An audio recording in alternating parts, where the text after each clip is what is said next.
Câmara dos Deputados aprovou um projeto de lei que libera a renegociação das dívidas do Estado com a União. O governo diz não ter espaço fiscal para ajudar os estados. O projeto é considerado fundamental para o reequilíbrio das contas públicas do país. E a União só será forte se os estados também forem fortes. Depois de uma longa votação, que foi até a madrugada de ontem, a Câmara dos Deputados aprovou o texto base do projeto que alonga por até 20 anos o pagamento das dívidas dos estados com a União. Além disso, o projeto suspende o pagamento das parcelas até o final deste ano. O texto prevê ainda que a retomada ocorra no começo do ano que vem e eleva gradualmente o valor das prestações ao longo de 1 ano e meio. Para o presidente da Câmara, Rodrigo Maia, um passo fundamental para a redução do déficit primário do governo federal. Esse congelamento de gastos, ele é muito importante, é uma sinalização fundamental que a gente vai estar olhando para frente, não apenas uma política de redução do déficit primário do governo federal, mas também dos estados brasileiros. Foi retirada do texto base do projeto a exigência de que os estados e o Distrito Federal não concedessem reajuste salarial aos servidores pelo prazo de 2 anos. O líder do governo na Câmara, deputado Esperidião Amin, disse que cabe ao governo de cada estado escolher onde gastar e onde economizar. Caberá à unidade federada, nós somos uma federação, escolher, como está escolhendo nesse momento de vacas magras, em que ela vai gastar um pouquinho mais e o que ela vai sacrificar. Com a aprovação da proposta, o alívio no caixa dos estados é estimado em cerca de 50 bilhões de reais até 2018. Mas antes de entrar em vigor, o projeto ainda precisa ser aprovado pelo Senado. Havendo a aprovação do texto como está, nós acreditamos que o ajuste dos estados terá todo o sucesso, porque ele mantém as condições fundamentais, isto é, o teto está aprovado e os governadores têm condições totais do ponto de vista legislativo, do ponto de vista legal, de cumprir o teto. As declarações do ministro Henrique Meirelles foram feitas ontem durante um almoço em Brasília. O ministro da Fazenda também afirmou que a confiança e a produção industrial brasileira voltaram a crescer. A confiança já começou a aumentar, como mencionamos. Do consumidor, em segundo lugar, do empresário, em primeiro lugar. Já subindo fortemente. Segundo, a atividade econômica. A produção industrial já está crescendo no Brasil pelo 4º mês consecutivo. Isto é, depois de cair fortemente, sistematicamente, durante muito tempo, voltou a crescer. Então, isso é da maior importância. A economia claramente já começou a funcionar. Isto, na minha opinião, é o maior indicador de que estamos no caminho certo. Acompanhe agora a segunda parte da entrevista do dia, uma conversa sobre as novas regras para investimentos e financiamentos habitacionais.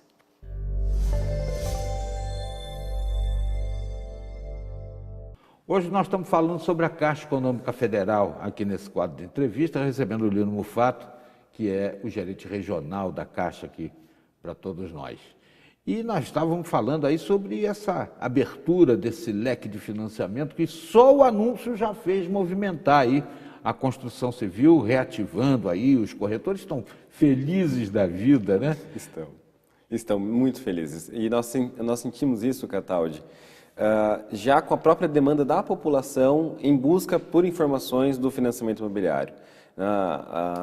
Nós, consultando nossos correspondentes bancários, por exemplo, até antes da mudança, eles recebiam em torno aí de 10, 12 ligações por dia sobre financiamento imobiliário. Com as novas regras, essas ligações ultrapassaram a quantidade de 20 por dia. Então, a própria população está buscando mais informações sobre isso justamente pelo interesse em financiar a sua casa própria. Ô Lino, e o esporte, né? Clubes passando dificuldade, não vou entrar aqui no mérito da má gestão dos clubes e tal, mas veja o socorro da Caixa, o esporte, principalmente futebol, né, que é a paixão nacional. A Caixa está presente em quase todos os uniformes aí dos... Hoje a Caixa, na verdade, ela viu o futebol brasileiro, né, como uma alternativa de marketing, de exposição da marca muito grande. Né? Hoje nós estamos presentes em 12 times brasileiros, 12 clubes brasileiros, E o que essa exposição para a população brasileira, né, da associação da marca da Caixa a uma paixão nacional, para nós é muito bacana. Hoje em dia, o lotérico ajuda quem está precisando sacar o fundo de garantia, quem está precisando movimentar o PIS, né? Sim, seguro-desemprego, o próprio Bolsa Família.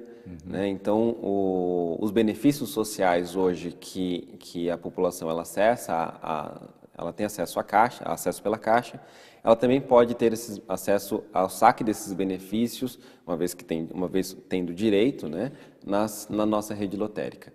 Lino, eu queria voltar a falar sobre essa história do penhor, porque muita gente tem dificuldade de pegar dinheiro emprestado, alguns recorrem ao consignado, quando poderiam recorrer ao penhor, que me parece que o juro ainda é mais barato do que o próprio consignado, que já é um juro bem razoável. Exatamente. Né? Pelo que se pratica aí, cartão de crédito, esse negócio de 300% ao ano, é para matar o sujeito. Não é para ninguém. Mas o penhor ainda é uma modalidade rápida, penso eu, fácil e de juro pequeno. Né? Exatamente, Cataldi. O penhor, pela toda a história da Caixa, desde a criação, como eu comentei há pouco, pelo Getúlio Vargas, né, que a ideia já era oferecer uma linha de crédito mais acessível.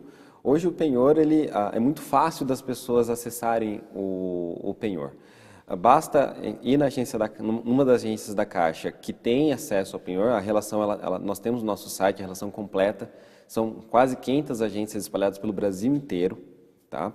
E basta com que a pessoa vá até a agência da Caixa com a sua joia, munida do RG, do CPF e do comprovante de endereço. Mesmo Lino, muita gente pergunta, né? Mas e se eu tiver com alguma restrição no meu nome? Ainda assim eu tenho acesso? Sim, não há problema nenhum.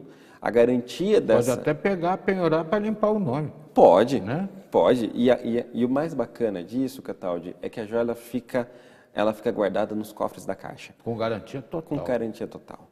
Né? E aí nós tivemos recentemente uma alteração muito interessante, que foi o aumento da unidade pignoratícia. Nossa, um nome até difícil, né, de dizer, mas na verdade nada mais é do que o preço que a gente paga na grama do ouro do nosso cliente.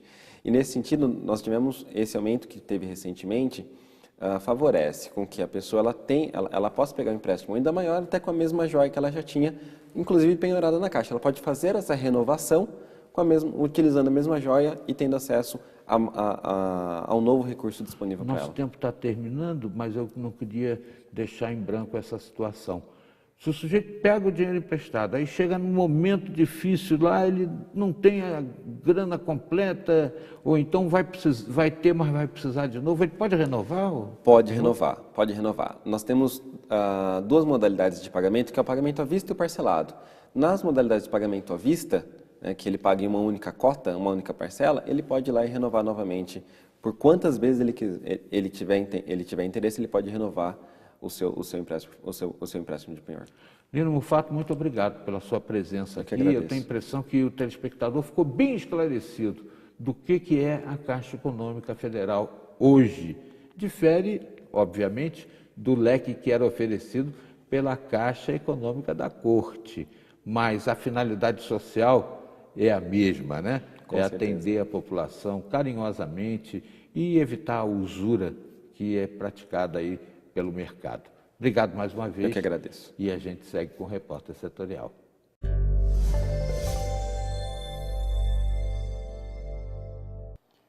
Você já deve ter ouvido falar que o corpo, por meio dos seus gestos, fala. Mas existe um outro tipo de linguagem muito bem entendida. É a linguagem do esporte.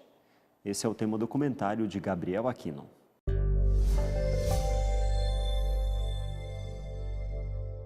Rio de Janeiro 2016, Olimpíadas, o maior evento que nós temos no nosso Brasil, o maior evento esportivo de todos os tempos.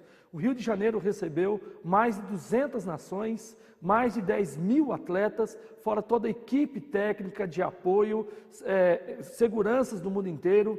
Nós estamos vendo no Rio de Janeiro um caldeirão de culturas. Como isso me chamou muito a atenção, observando todos os jogos possíveis, provas de atletismo, provas de basquete, canoagem, remo, voleibol, vôlei de praia. Eu observei que muito do que acontece no Rio de Janeiro reflete um aspecto interessante sobre a cultura do esporte. Não existe uma linguagem muito tranquila, uma linguagem maravilhosa, que não se faz necessário conhecer o idioma daquele país e nem a cultura. A interação acontece de maneira muito natural. A linguagem do esporte tem proporcionado uma comunicação, uma interação entre os brasileiros e centenas de nações e culturas diferentes. A linguagem do esporte, ela envolve as emoções, envolve a superação, a garra, a luta, ou seja, são elementos que fazem parte do próprio ser humano, independentemente de uma cultura diferente, de uma linguagem diferente. O que nós vemos no Rio de Janeiro é a grande oportunidade de ver unificando uma linguagem única, uma linguagem que leva um a abraçar o outro e trazer para si o conceito de comunhão, de unidade, de paz.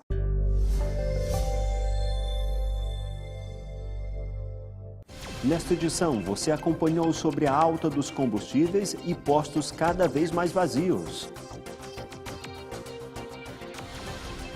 Campos do Jordão é a cidade do Vale com a cesta básica mais cara. Aprovado o projeto que prevê renegociação de dívidas do Estado com a União.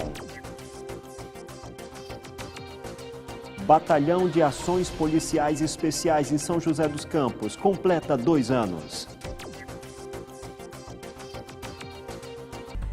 Estes são alguns dos destaques mais importantes desta edição. Você pode rever tudo em nosso portal, repórtersetorial.com. Acesse, compartilhe. Visite também nossa página no Facebook, no Instagram e nosso canal no YouTube. Nós temos um encontro marcado de segunda a sexta ao meio-dia e aos sábados e domingos às 11 da noite. E lembre-se, a boa notícia é, quando Jesus voltar, todo olho verá.